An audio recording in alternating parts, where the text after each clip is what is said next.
قومی اسمبلی میں محمود خان اچکزئی کی بطور نئے اپوزیشن لیڈر تقرری کے بعد نئے چیف الیکشن کمشنر کی تقرری کے لیے راستہ ہموار ہو گیا ہے اور حکومت اور حزب اختلاف کی جانب سے ناموں پر مشاورت شروع کر دی گئی ہے۔ یاد رہے کہ چیف الیکشن کمشنر سکندر سلطان راجہ اپنی آئینی مدت پوری ہونے کے 1 سال بعد بھی اپنے عہدے پر برقرار ہیں۔ ان کی 5 سالہ آئینی مدت 26 جنوری 2025 کو ختم ہو گئی تھی۔ آئین کے تحت اس عہدے پر نئی تقرری 45 روز کے اندر یعنی 12 مارچ 2025 تک ہونا لازم تھی، تاہم قومی اسمبلی میں قائد حزب اختلاف کی عدم موجودگی کی وجہ سے ایسا نہ ہو سکا۔ خیال رہے کہ آئینی طور پر اس عہدے پر تقرری کے لیے وزیر اعظم اور قائد حزب اختلاف کے درمیان مشاورت لازم ہے۔ حکومتی حلقوں کا کہنا ہے کہ اب محمود خان اچکزئی کی بطور قائد حزب اختلاف تقرری کے بعد یہ رکاوٹ دور ہو چکی ہے اور توجہ نئے الیکشن کمشنر کی تقرری پر مرکوز ہو گئی ہے۔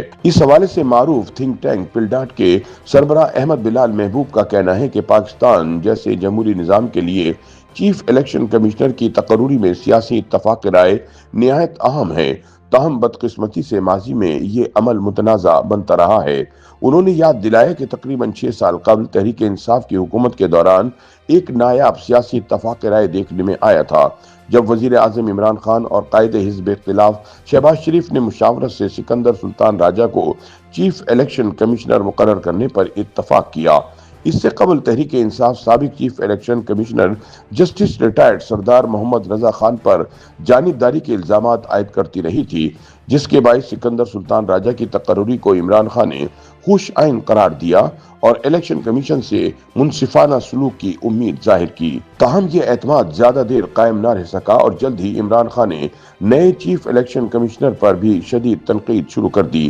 وزارت عظمیٰ سے ہٹائے جانے کے بعد عمران خان نے یہ موقف اختیار کیا کہ سکندر سلطان راجہ کا نام اس وقت کے army chief general Qamar Javed Bajwa کے کہنے پر تجویز کیا گیا تھا اور وہ خود ان کے بارے میں کچھ نہیں جانتے تھے۔ احمد بلال محبوب کے مطابق کہ اس طرز عمل نے آئینی طور پر طے شدہ اتفاق رائے کے طریقہ کار کو عملاً بے معنی بنا دیا۔ بعد ازاں 2024 کے انتخابی مرحلے کے دوران چیف الیکشن کمشنر اور ای سی پی کے دیگر اراکین تحریک انصاف کی تنقید کا مرکزی ہدف بنے رہے۔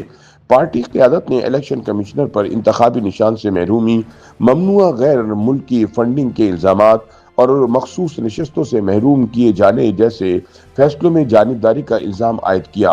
اب جبکہ محمود خان اچکزئی نے قائد حزب اختلاف کا منصب سنبھال لیا ہے، ایک بار پھر یہ موقع موجود ہے کہ چیف الیکشن کمشنر اور ای سی پی کے 2 اراکین کی تقرری خالصتاً سیاسی اتفاق رائے سے کی جائے، بغیر کسی تیسرے فریق کے دباؤ کے۔ سیاسی تجزیہ کاروں کا کہنا ہے کہ آزاد، منصفانہ اور شفاف انتخابات کے لیے ضروری ہے کہ تقرر پانے والے افراد نہ صرف غیر جانبدار ہوں بلکہ کسی بھی بیرونی دباؤ کا مقابلہ کرنے کی جرات بھی رکھتے ہوں۔ یاد رہے کہ 2024 کی 26ویں آئینی ترمیم سے قبل چیف الیکشن کمشنر اور ای سی پی اراکین اپنی مدت پوری ہونے پر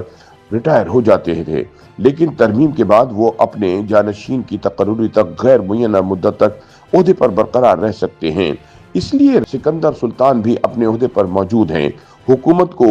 موجودہ صورتحال برقرار رکھنے میں کوئی نقصان نہیں، جبکہ اپوزیشن جلد از جلد نئی تقرری چاہتی ہے۔ اس لیے آئینی مشاورتی عمل میں اپوزیشن کی فعال شرکت اس کے اپنے مفاد میں ہے۔ یاد رہے کہ وزیر اعظم شہباز شریف نے مئی 2024 میں اس وقت کے قائد حزب اختلاف عمر ایوب کو نئے چیف الیکشن کمشنر کی تقرری کے لیے مشاورت کی دعوت دی تھی، مگر عمر ایوب نے ملاقات سے انکار کرتے ہوئے اسپیکر قومی اسمبلی سے پارلیمانی کمیٹی بنانے کا مطالبہ کیا۔ ان کے تحت وزیر اعظم اور قائد حزب اختلاف کے درمیان مشاورت مکمل ہونے سے پہلے پارلیمانی کمیٹی تشکیل نہیں دی جا سکتی، جس کے باعث تقرریوں کا یہ موقع ضائع ہو گیا۔ اب تجزیہ کار یہ امید ظاہر کر رہے ہیں کہ شہباز شریف نئے قائد حزب اختلاف محمود اچکزئی کو دوبارہ مشاورت کی دعوت دیں گے اور وہ اس موقع سے فائدہ اٹھاتے ہوئے اتفاق رائے کی کوشش کریں گے۔